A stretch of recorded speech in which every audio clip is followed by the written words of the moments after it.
Welcome back to Knucklehead Confessions, the place where we own up to those moments we didn't quite get it right and learn from them. Now, today, I'm excited to have Chante Bradley on the show. Chante is a true serial entrepreneur, from running a media and photography studio to launching her own magazine, diving into real estate, and teaching financial literacy. She's done it all. But what I admire most is her commitment to breaking generational cycles by teaching financial literacy, not just to her family, but for anyone ready to level up. And in this episode, Chante is going to share her journey, the lessons she's learned, and yes, her own knucklehead moments. You know, those times when you look back and think, I could have done that so much better. Let's get into it. Chante Bradley, welcome to Knucklehead Confessions, where we confess when we were a knucklehead. Well, let's say when we had a knucklehead moment. And I'm Yeah. so happy that you were brave enough to come on today and confess your moment. And it's been nice knowing you, getting to know you. We met recently. You're part of the Black owned professional business group on Facebook. You also have been at our Black business group virtual coffee chat. You've been there twice, and you and your husband came out and spoke. It was so informative. So I just want to thank you for once again taking time out to meet with me and share your story and your information with everyone, all our viewers. So welcome, welcome, welcome, Chante Bradley. Well, thank you for that wonderful introduction and that welcome. I just want to thank you because I think it's wonderful that you've created such a platform for people to connect, come together, network, share ideas, and to give tips to one another so that each person can grow from the experience. And I'm excited and grateful that I can be a part of the podcast and, Yes, and, and yes. the group on Facebook also. So, with that being said, we done thanked each other. Let's get into it. Tell me about you. Introduce yourself to our audience. My name again is Chante Bradley. I've been an entrepreneur for over 25 years. I've been a full-time entrepreneur for about 15. My husband and I, we are business partners and we run a media and a photography studio. That was our original business. That was what got us started. We also have a venue in which we rent a facility out for people to have events. I'm the actual chief editor of a woman's magazine I started called the Smooches Woman Magazine. That came from a movement that was created over 13 years ago to help empower and to build confidence in women called the Smooches Woman Movement. And I also teach financial literacy. My husband and I, we coach people on financial literacy. We teach them how to leverage credit so that they can have resources for their business or so that they can fund their dreams. And I'm also a real estate investor. So that's why I say I'm a serial entrepreneur because I do a lot. You know, one of the most important things is to have multiple streams of income. Absolutely. And you are truly, like you said, a serial entrepreneur. You know, people throw terms around, something new come about, you hear it all over the place, but it's not always used accurately. In your Mm-hmm. case, you used it right. Yeah. You are definitely a serial entrepreneur. Yeah. Yeah. So that being said, first let me ask you, do you have children? I have two children. I have a bonus son who's 40 and a daughter who is 30. Yeah, yeah. And so I asked you that because I figured part of your motivation is generational wealth. Mhm. Am I correct? That you're absolutely correct. Definitely. And that's how I got into financial literacy is being able to teach my children how financial literacy works, how the rich get richer is learning how to use other people's money and being in position to be able to use other people's money. And the reason why my husband and I had a tough time with our business at the beginning part of our business is because we didn't understand financial literacy. We were struggling, not that we weren't making money, right? So we were making a lot of money in our business, but we were using all the money we were making to reinvest, and that kind of makes things tight. But if you know how to use other people's money, you don't put yourself in that position, and you're able to grow and leverage more. And it's just really a generational curse that we've had through the centuries. Our parents didn't understand financial literacy, their parents didn't understand it, and it got trickled down. So that's one of the things that I love about it, is that I was able to learn it, and I was able to teach. That's one of the best ways of establishing generational wealth is through teaching. Some people think I'm gonna make sure I have enough money so that my children will be comfortable and Yes. their children will be comfortable. But when you really think about it, you don't know how far that money's gonna go. So what you're doing is making sure that your children have the information so that they're not just pulling from that money, but they're also having their money that they're adding to it so the money doesn't get depleted. Because you have to teach them how to fish. One of the things that I've had with a lot of the clients that we have, they had parents that left them properties and cash and things of that nature, and they fumble it because they don't understand financial literacy. And so here you have a parent who struggled their whole life to keep this house, never took out another mortgage just so that they can leave this child this house. And then the child gets the house, and next thing you know, the city might be taking it because they didn't pay taxes, or somebody done put a lien on it and they can't do anything with the property. And that's because they didn't understand financial literacy.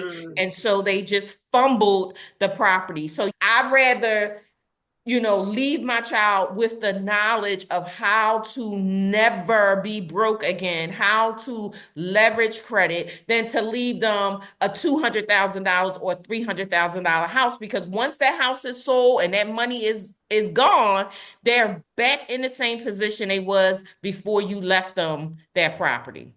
Yeah, so true, true. So you mentioned the magazine. Now, the latest edition, I liked it a lot. It was visually dynamic, which is something that's really important to me. And it makes sense that you all created something like that, considering your background. But what was the theme? Do you usually have themes for the magazine? I would say this issue, we focused on the Dream Chasers. Early March, we had the Dream Chasers brunch.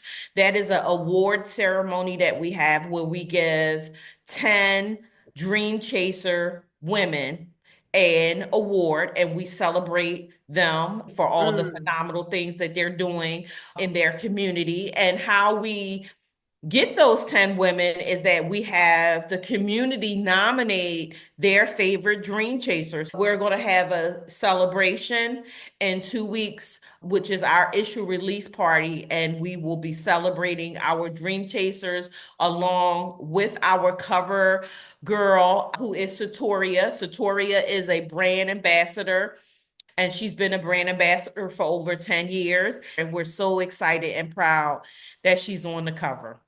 It sounds exciting. Absolutely. Okay, so let's shift gears on this podcast. Usually we get to know you. We've done that. And then we have a little time for a little fun, play a little game, a game or two. And then finally, we are going to get to that knucklehead moment. But before we get there, let's have a little fun. So you ready to play a game? Sure. Well, I'm going to give you a this or that, this or that. And if there's a gray area, that's fine. But the best is picking one or the other. Okay, so let's go. Okay. Google your way through it or follow a proven roadmap, one or the other. Follow a proven roadmap. Now I'm a Google queen now. I will Google, I will figure out anything, but if somebody giving me a roadmap, I'm gonna take it. I know that's right. Especially if they have proof. If the proof is proofing, I'm gonna follow that roadmap. Exactly, 100%. All of that. Next, build slow and steady or launch fast and figure it out. Slow and steady. How did I know you was gonna say that? slow and steady wins the race. Okay. Absolutely. If you move too fast, you're not gonna have any substance or foundation. You need a strong foundation. You need a strong foundation. And you can move fast, okay? Mhm. But you need to first take the time to establish a foundation. We are Mhm. on the same page. I was about to say, you preaching to the preacher, because this is something I preach all the time. I tell people they want quick fixes, and you're going to always be looking for that quick fix. That's Mhm. stressful. Yes. And you don't know what's going to happen. So Yes. you're never sure, you're never confident. But with Mhm. a strong foundation, you don't have to deal with that. Yeah, Not as much absolutely. trial and error. More Absolutely. times where you get a return on your investment. More times when you have success. Okay. So now work late nights or early mornings. Early mornings. Work early mornings. Okay. Passion projects or profit driven business. You understand? I do. Okay. And I struggled with realizing what was more important, right? Sometimes we can find ourselves needing the profit, but I really believe that if you have passion, it will create a profit, right? So if you love what you do, it will create a lane and an avenue for you. Sometimes people get in a habit of going for things that they have proof that's going to generate a profit. And so they'll find themselves doing things that is not really passionate. Yeah. Yeah, I agree with you. I think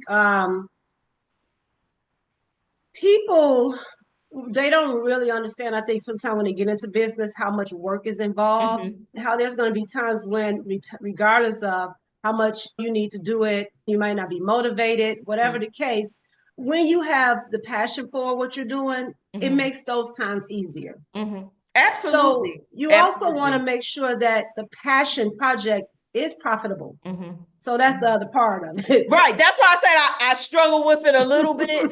The passion has to become profit at some point in order for it to be sustainable. Yeah, I think that's when an expert or someone who can coach you along comes Hmm. into play, because Hmm. I'm not ever suggesting you give up on something you're passionate Hmm. about, but maybe how it's structured could be Hmm. the reason why it's not bringing in a profit, Not because working. you're Yes. putting the time in, like you said. I've been there too, seven Hmm. in the morning, midnight, and then just into it and looking Uh-huh. up the clock. You're like, how is it 9 o'clock? How is it Right. 10? Right.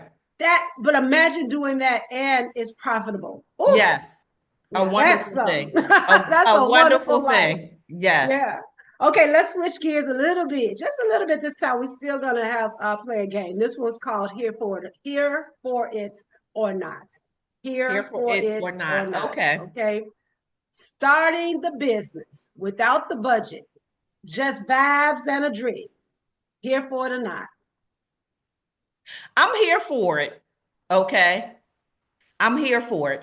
And the reason why I say that, I've learned so much through the years, right? I think sometimes people can hold themselves back because they think everything is supposed to be in order and lined up, right? And so they keep saying, when I get this, I'll do that. And so it holds them back, right? I can testify that my husband and I, we started a business in 2000 and with nothing.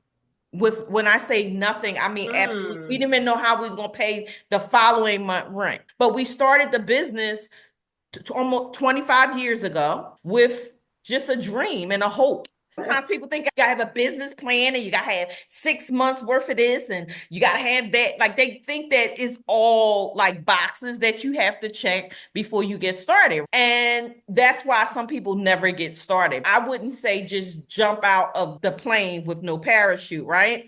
So when we started our business, we were still working full time. So this was a project that we started part-time, but we still had additional income. Mm. With that, here we are 25 years later, where we're full-time entrepreneurs. So I would say just get started, but be wise about it. Yes, that's great advice. And I like that you said be smart about it. Be You smart know, about because it. sometimes people do want to just leave their job. I remember being in that situation and I saved enough to live off of my savings for 6 months. And Mhm. everybody suggests a year to a year and a half. I couldn't wait. Mhm. I did during the time before I left, establish a foundation, nothing like what I know you're supposed to now, because this was some Mhm. years ago. This is about 20 Mhm. years ago. But I did establish some type of foundation. So I felt secure about it and I got lucky Mhm. too. Mm-hmm. Believe me, I'll be honest. I Yes. got lucky. I got a really You huge. got blessed. How about we say Okay, there you go. I got blessed with that? this huge deal with a large company. And Mm-hmm. so that doesn't always happen. Mm-hmm. But the good energy, the optimism, knowing, feeling prepared, and all that helped too. But I think if I had to do it again, I probably would not have left the job. You feel good about the fact that you're going to do it, that Mm-hmm. you're going to eventually Mm-hmm. not be there. Mm-hmm. So it's not the same as when you're there every day and you don't see a future, you don't know Mm-hmm. what you're doing. You know what you're Yes. doing because you're planning. So it Yes. makes being in that job easier. So I Mm-hmm. agree with you. Jump forward, get Mm-hmm. into it. Maybe wait before you leave your job. Mm-hmm. So yeah, Mm-hmm. yeah, good answer. I love that answer. Thank Seriously, you. that was a good one. Okay, next. Coaching clients who think a 500 credit score Oh can God. get them a business loan tomorrow. Here for it or not. I'm not here for it. I'm definitely not here for it.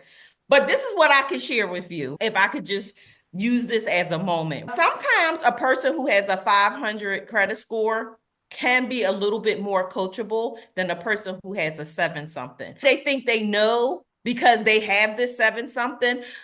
So they give you a lot more pushback than a person that has a 500 is open, to learning how to get to a seven something and be able to achieve the things that they were looking to achieve. And sometimes a person who has a seven something, they really think they know everything, but they might only have a credit card that limit is $5,000. I'm trying to get you credit cards who limit is 30,000 or 50,000. You know what I'm saying? Interesting, interesting. All right, here's another one. Turning your partner into your business partner. I'm here for it. Of course. Definitely here for it. Is it My all husband and I roses? were partners. Is it all roses? A lot of people will say to me, I don't know how you do that. Your husband, you spend all day with your husband. Like me and my husband, we're always together. Because not just because we're married, but we're partners. Our life is just so together, right? But I really feel like being his partner and having the business is what really has allowed us to be married for almost 34 years. Wow. I've been married for almost 34 years. We have that in common is that business. And that's what keeps us together. And we both love the business. And so that has grown the love that we have and the bond that we have for one another. I'm definitely for it. That makes so much sense. And I'm sure you had a strong bond before you went Oh, we into did. being partners. Mhm. Someone I was dating, he was like, "Oh, let's start doing something together." And I'm like, we aren't there. That's not how it works. People are usually well connected. They know that person like they know the back of their hand, Mhm. before they get there. I mean, Yeah. because that could end something quick, and it could be Mhm. awful because now you're not only breaking up a relationship, you have to figure out what you're gonna do with the business. With the business. Yeah. So I would think you would suggest to people have a strong relationship first Mhm. before doing it. Am I right? Oh, definitely. My husband and I, we had been married for almost 5 years before we went into business together. All Mhm. right. So last question. Here we go. Okay. Starting another business before reaching success in your current one. Here for it or not? I'm not here for it. I'm not here for it. And here's the reason why. I think if you're in a business and it's not successful, you either have to decide to leave it alone and then start another business.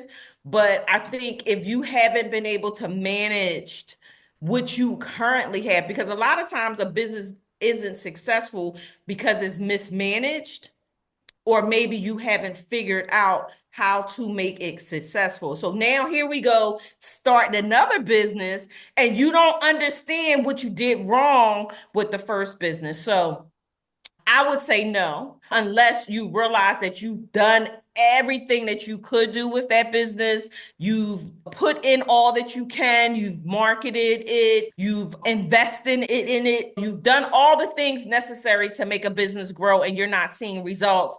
Then at that point, we might as well just get rid of that business and then start another business. Why hold on to it and then start something else? Yeah, So I yeah. would say, no, I'm not for it. Good, good. I let some businesses go at one point because I knew where my passion was. I was Mm-hmm. doing a lot. Mm-hmm. At that time, none of them were developed enough for me to call them successful. Now, Mm-hmm. once I created a business that became successful, then I knew how to create a business that's successful. Right. So now I feel confident doing something else. And I Right. think at least that's where you should be, where you know how to do Mm-hmm. it right before Mm-hmm. you start bringing in these other streams of income. The idea of having multiple streams of income is wonderful because that's more money, Mm-hmm. but it's not going to work if you don't have something to start with. Right. You see Right. people out there like Martha Stewart and Snoop Dogg or whoever else, they were successful in one thing first. Mm-hmm. Basketball players, all these people you see out there, the Kardashians or whoever, they figured out one thing first, built wealth on it, Mm-hmm. then they went and started other Right. streams of income. And I think that's where people are getting confused. They're Right. jumping in like, I'm gonna do this, that, Yeah. everything. And then Yeah. you can't do everything well, Right. especially if you don't know how to do one thing well. Right. I absolutely agree with you.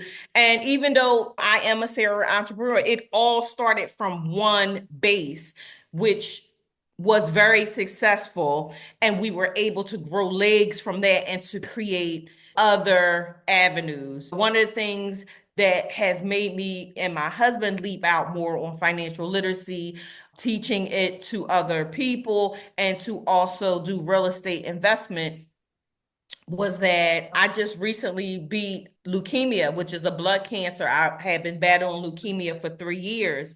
And so during that time of fighting the cancer, I had time to think about everything that we was doing and learn how to work smarter and not harder. And I realized in that process that I needed to teach financial literacy because I had learned it and I saw how it had manifested in my life and how everything about my business had changed. No more waiting for money to come in and robbing from Peter to pay Paul because we were able to change our financial life in regards to learning literacy, learning how to leverage credit, and it changed our lives. So in that time of recuperating and battling, I realized that I needed to do that for other people. And because of that process of me going through that cancer, it was really a rebirth Mm. situation where I was reborn and I realized that I what I needed to do in regards to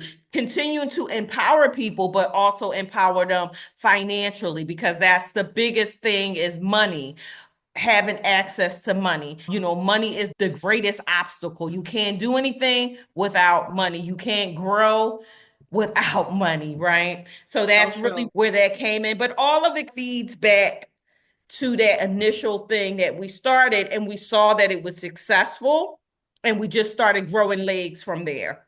Wow. Well, first off, let me say congratulations. Thank you. That is wonderful to hear.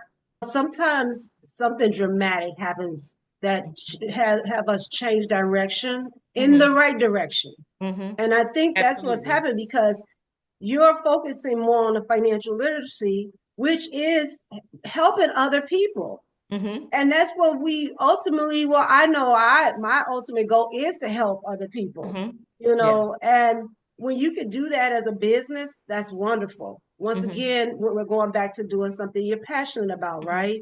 Yeah. It came from something that happened, Yes. something that just developed from it. It's like it Mm-hmm. blossomed, like it's another flower coming out of the pot. You know what I Yes. mean? Mhm. That's a good way to look at building that multiple stream. Let it happen organically. Don't force Organically. it. Yes. Don't force it. And make sure once again, what our theme is of the show is that foundation. Yes. Have that You gotta foundation. have that foundation. Yeah, yeah, because That how's is it gonna grow? the most important thing. The most important thing is the Okay. foundation. Thank you. And now I'm ready. I'm ready. I can't hold back any longer. I gotta hear your knucklehead confession. The knucklehead moment. So I've had a lot of moments.